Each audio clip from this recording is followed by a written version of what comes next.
on the workforce side, and there is so much of, there are multiple markets running in the same, there's an aged care workforce and there's a disability workforce, there's a mental health workforce.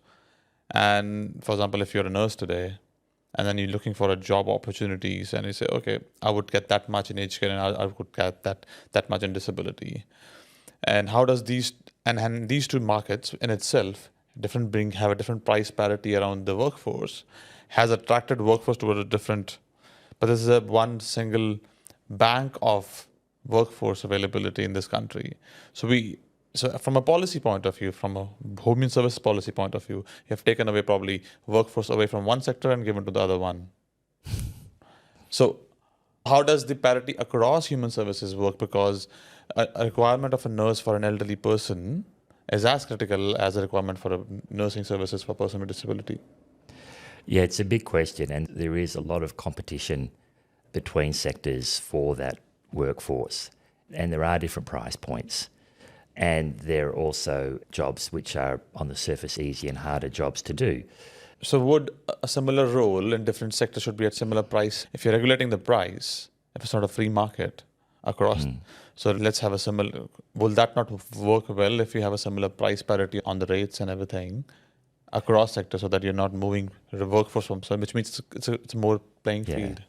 Yes, I have to be very qualified my response, because I'm kind of going, I don't know that it's my area of expertise. That's fine. But I guess some observations I can make are that because there are differences, the base rates at which people are paid based on jurisdiction, like, we just had a big price increase, a big pay increase in aged care, it does make it much easier for people to choose to do aged care work because they know they're going to get paid.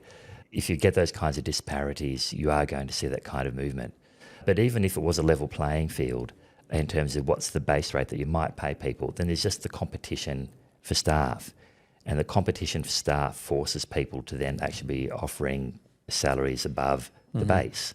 That's already happening. I think that in the NDIA's cost model, for the one it uses to set the price for core supports, the reason why we're seeing this growing gap between their assumption, which is based on awards, and what people are actually paying is because providers are actually thinking that they need to pay more money in order to actually get any staff at all to do the work.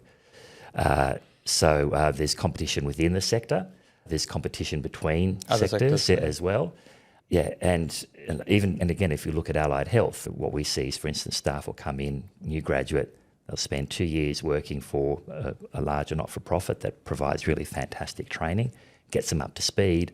After 2-3 years, they leave and they go and set up their own practice, because there's this gap between what they're paid as a salary and what providers get paid. They want to grab as much of that gap as they can for themselves.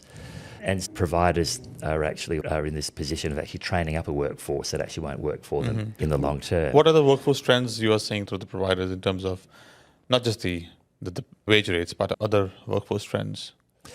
You can see that there's definitely a trend towards permanent rather than casual. Service providers are certainly looking to make their workforce more permanent, and this is well ahead of the recent legislative change, which says if you've got casuals who are working regular shifts, they're probably not casual, they're probably permanent. They're already doing that because in many cases that's actually what's preferred by participants. They actually would like to know their staff and feel confident about who they're working with. As an employer, it's much more manageable because rather than having 50 casual staff, you have 20 permanent staff. Like, just the pure maths of that kind of makes sense. So that's definitely a trend. As I said before, the turnover rates seem to be coming down, so I think there's more maturity among service providers about how to engage and keep with staff. So they've really focused on retention and understanding that there are actually some really intrinsic drivers for workers around not just job satisfaction, but actually making a difference in people's lives, and they're getting much better at articulating how that can happen. Other workforce trends we can see, I guess one that's been there forever, like in therapy, is that you get young staff in it. It's a pretty feminised workforce. They all start out as pretty much full-time. By the time they hit their 30s, they're part-time because they're off having children and wanting to have some flexibility in the workforce in kind of the number of hours that they work. And that trend is really clear in our data. So, and there's certainly nothing wrong with that, but providers are beginning to realise, or probably have realised for a while, but are getting much better at holding on to those staff by offering them more flexibility in the work as well. I think we're also seeing there's a bit of a gig economy going on at the moment for disability support workers and for allied health staff, where they know they can actually go off and do work in their own right and actually get some quite good money for that. But they're also not wanting to necessarily part company with an organisation because that organisation provides good professional development.